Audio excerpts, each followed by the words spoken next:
So guys, okay mga kapatid natin, ito na yung ating bags na binili. Yan, binili natin to guys sa malupit na tropa na kumausap sa atin. Si Sir Jean. Sir Jean, ayan guys. Okay, so guys, ayan na lang siya. Hindi ko papakita lahat. Kasi mismo yung nagko-convert, ayaw din magpa-video no? Kasi malalaman daw yung sikreto. Kaya mag-PM na lang kayo kay Sir Jean. Okay, kung gusto nyo ng 17, okay, ng 17 mags. Sa mga gusto ng Malaysian concept dyan, ayan o. Ito yung likod. Yan. Tapos sa likod guys, may sikreto dyan. Andito, ako lang nakakita. Ayan o. Sikreto kasi nila yun, hindi po pwede. Siyempre, kailangan nating respetuhin yun. Okay, siyempre trabaho nila yun eh. Siyempre pag pinakita ko to ngayon dito, wala ng trabaho yun. Kasi ito yung harapan. Ayan. Ano? Onte, bumigat ng onte. Pero kumpara natin sa stock max ito. Tapos, pinili kong gulong maxi. So all in one na to pag piniem nyo si Sir Jean. So, siya na lahat ang makasikaso no? Gulong, mags na gusto mo, conversion. So, yung binayaran mo sa kanya, lahat na yun. Antay ka lang, ilang araw inabot to? 2 days lang tol, diba? So, ako na nagsasabi sa inyo guys, trusted to. Kasi nung una, kala ko scammer din to. Hindi, biro lang. Bago sila umalis, mga kapatid natin sobrang solid. Thank you na pagtulong. Kasi guys, wala rin akong alampas sa mag sa PCX dahil alam naman natin wala pang plug and play talaga na 17. So sa mga gusto mag 17 na mags dyan, PM nyo lang si Sir G na yan guys. Lalagay ko na lang sa comment section or nandiyan sa screen, lalabas dyan. So PM nyo na lang siya mga kapatid natin. So bubuhin na namin to. Excited na rin ako ano magiging itsura ni Frankie dito. At makaalis na si Kuya. One eternity later. So ito na nga, kinakabit na dito yung 17 gulong ni Frankie. So far, wala pa kami nakikitang problema dito at lahat plug and play pa lang. Pero dito na-notice na namin na umikli na yung ehe ko o yung tinatawag na axle. Gamit ko pala dito kay Frankie is CNC ehe. Pero sheesh, nagawa ng tropa ko ng malupit na paraan. So pasok na pasok pa rin dito yung ating CNC ehe. At ito na nga, the moment of truth. Dito na natin malalaman kung swak pa rin yung kanyang caliper. Pero syempre, meron pa rin kami ditong onting kaba. May kasama na rin pala itong spacer pag bumili kayo kay Sir Jean. Wow, all in one, di ba? Dito na nagumpisa yung kaba namin kasi nagtataka kami ayaw pumasok. Yun pala, ang liit ng butas. Pero yun na nga, malulupit yung mga tropa ko dito sa ginawa ng paraan. Ito, binutas, ginamitan ng Dremel.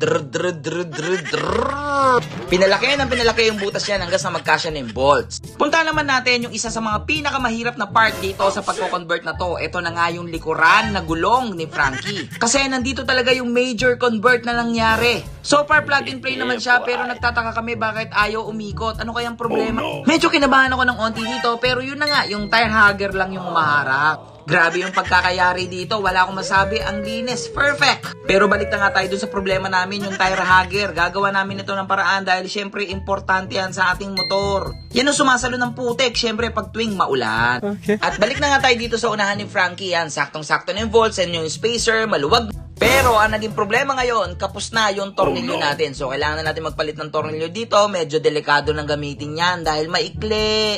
Kaya magpapalit na lang muna tayo. Tetesting na namin dito paikutin, titignan natin kung meron bang sumasabi. Pinakamahalaga sa pagpapalit ng mga mags ay yung free wheel na tinatawag. So far may free wheel at ito na nga kinakabit na dito yung front fender niya. Hindi na kami gumamit dito ng bracket at pasok na pasok naman. Grabe ang lupit mo tropa. Tinanggal na namin yung tire hugger sa likod dahil talaga sumasabit siya kahit anong gawin namin. Magtatanong na lang siguro ako sa mga nakakaalam and then sa mga nakakaalam pwede comment nyo naman sa baba paano yung diskarte dito. Sheesh, pogi. So far so good yung harapan. Perfect. Yung likuran na lang, inaantay namin makabit yung swing arm, makabit yung shocks, lahat. And then titignan natin kung may sabit or kung anong feeling nung conversion, kung okay bang tumakbo. So halos nakabit na namin lahat dito, yung shocks na lang at grabe may free wheel na dito si Frankie. Shit! Pansin kong hindi na bagay dito yung itim nating upuan dahil syempre pula na yung gulong niya at ito na nga bumili rin ako ng kulay pulang upuan. Sheesh! Tomorrow.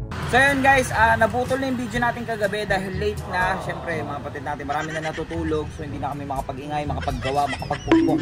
So tinigil na namin. So kinabukasan na to. Guys, ayun na, buo na siya. So bago ko pakita sa inyo at explain, papakitaan ko muna kayo ng malapit na montage dito.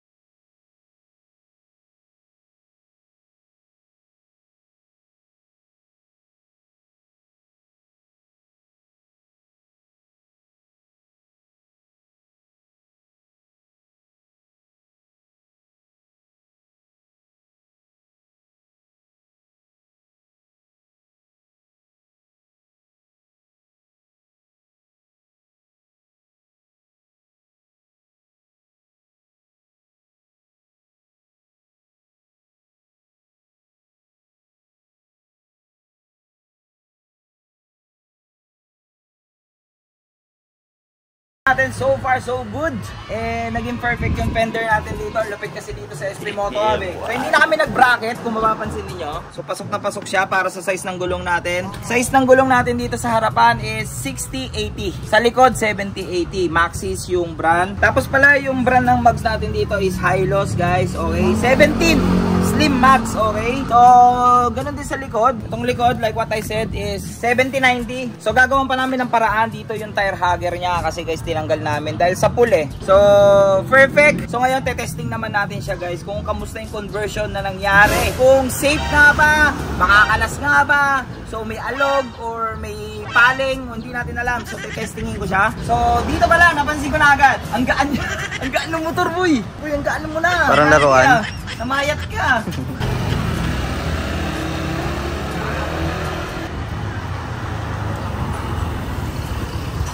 Suwabe boy. Ang suwabe boy. Wala akong naramdamang paling, walang tabingi, walang kumakaralgal or what. Lahat ng gulong may free wheel, guys. Perfect. Ang lupet. So guys, kung gusto nyo magpagawa nito, syempre mga kapatid, punta lang kayo dito sa SP Moto Hub. Yan, dito guys dito ako lagi tambay. Tapos halos perfect na nila dito yung mga spacing guys na pag-aralan nila maigi dito si PCX. Tapos syempre yung mugs natin, napakonvert natin yan sa iba. Yun nga kay Sir Jean David. Yan, PM nyo na lang siya guys kung gusto nyo. Lalagay ko na lang yung Facebook page niya dito.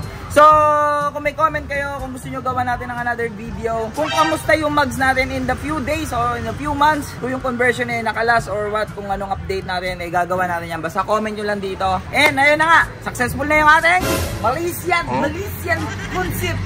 Yan, okay Frankie, Malaysian ka na ngayon, di ka ng Pinoy. Okay, so guys, hanggang dito na lang to.